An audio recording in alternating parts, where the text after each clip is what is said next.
काय बंड्या, पोरी गिरी पाहिणं चालू केले की नाही यावर्षी? पोरी का? गेलो होतो परवा दिवशी एका ठिकाणी. मग काय झालं रे? काय होणार, सांगतो म्हणे फोन करून. 2 दिवस झाले मोबाईल फुल रेंज मध्ये ठेवले, तरी त्याचा फोन यायचा पत्ता नाही. म्हणजे इचकलं म्हणायचं.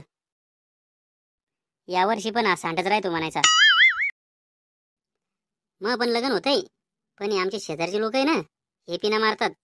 त्या दिवशी कोणीतरी फोन करून सांगितलं की ते पोरग बिड्यावरते म्हणून.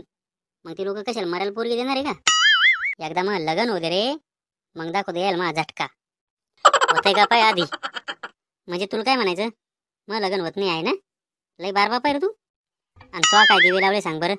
तू पण तर 3 वर्षापासून पुरी बाय. तू मेल काऊन नाही लागला रे अजून? आपलं लग्न तर होणारच आहे भाऊ. नाही कोणी पोरगी दिली तर मामाची तर आहे ना हक्काची बायको. चुप रे तू. मामा घरी तरी येऊ देतो का तुले? आणि मला सांगा लागला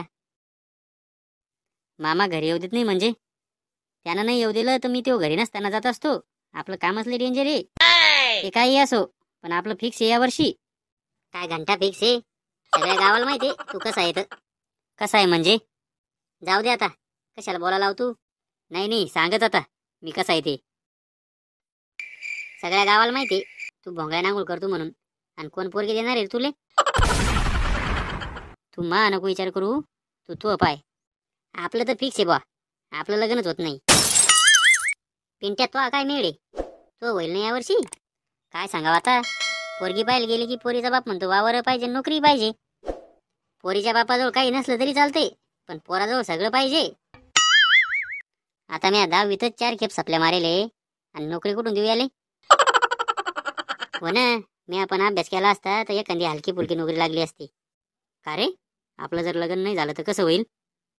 आपल्याला तमाशातच जाणे मग. लय अवघड दिसू राहिलं मला तर. आपल्या महाराष्ट्रात 1000 पोर आहे, माग 930च पोरी आहेत. बाकीचे 70 पोर लटकली. त्यानं काय करायचं मग? काय करायचं म्हणजे त्यानं वाजवायच्या टाळ्या. प्रत्येकाला वंशाचा दिवा पाहिजे, पण तो पेटवायला पण माचीची काडी लागल ना. शाळा शिकायच्या टायमाला अभ्यास केला नाही, आता कळा लागलं. वेळ निघून गेली तर. जिंदगी की यही रीत है, हार के बाद जीत है. तो या चाळ्यात चापटा मारील. कशाची रीत आहे रे? अभ्यास केला असता तर कुठंतरी नोकरी लागली असती, लग्न झालं असतं, आणि मायबापाच्या डोक्यावरचं वजन पण कमी झालं असतं ना. हे बरोबर बोलला पिंट्या तू. आपले मायबाप आपल्याला जे म्हणलं ते देतात, पण आपल्याला त्या गोष्टीची जाणीव नसती. जेव्हा आपल्याजवळ वेळ होती तेव्हा त्या वेळेचं महत्त्व आपल्याला कळलं नाही. मग आता भोगावं लागणारच आहे ना मग. वेळ निघून गेल्यावर माणूस बावलतो. मग त्यातून व्यसन लागणे, डिप्रेशन, आत्महत्या ह्या गोष्टी घडतात, आहे की नाही? म्हणून व्यसन करायचं असेल तर ते मेहनतीचं करा, म्हणजे कमीत कमी रोग झाला तर तो यशाचा होईल. आणि व्हिडिओ आवडला असेल तर सबस्क्राईब नक्की करा, आणि ते घंटीचं बटन दाबायला पण विसरू नका रे.